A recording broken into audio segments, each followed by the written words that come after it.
भगवंताची हळद फिटली या ठिकाणी.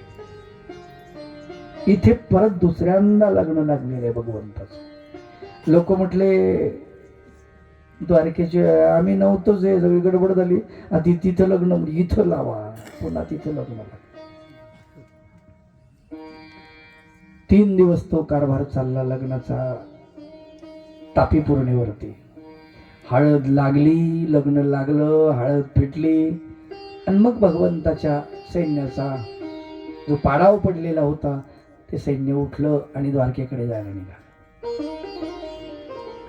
पाठीमागून भीमक सैन्य घेऊन गेलेला आहे. भीमकाचं सैन्य पाहिलं आणि भगवंताने विचार केला की भीमक आता लढण्यासाठी आलेला आहे का. सगळ्यांनी म्हटलं की भीमक लढायला आलेला आहे. भगवंत सांगतात नाही, भीमक शरण आलेला आहे, लढायला आलेला नाही.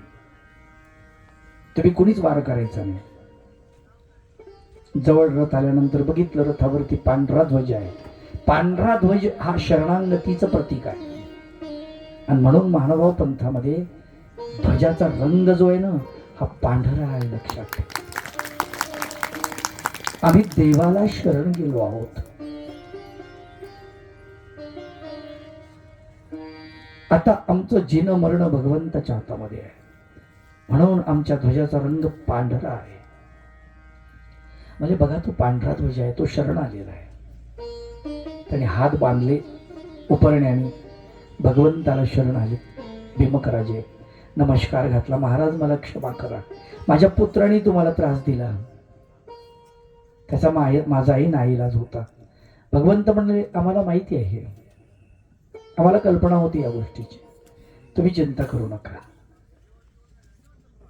आणि भगवान गोपाल कृष्णाने सन्मानानं त्यांना आपल्या रथात बसवलं आणि द्वारकेला घेऊन गेले. द्वारकेला कन्यादान नावाचा जो प्रकार आहे, तिथे तिसऱ्यांदा भगवान गोपाल कृष्ण आणि रुक्मिणीचं लग्न लागलं.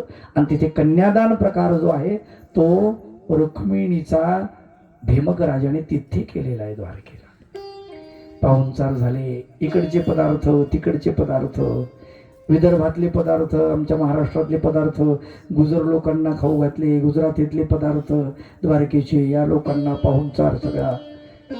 8-10 दिवसाचा मुक्काम करून भीमक राजा परत आपल्या कौंडण्यपूरला आलेला आहे.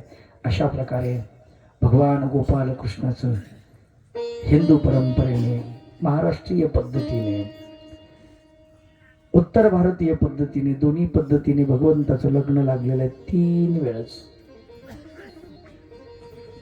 भगवंताची पहिली पत्नी, पत्नी नव्हे भक्त, रुक्मिणी ही झालेली आहे. रुक्मिणी सारखी स्त्री जगात शोधूनही सापडत नाही. आजची कथा इथे थांबवूया. उद्या सकाळी चक्रधर कथा होईल. 5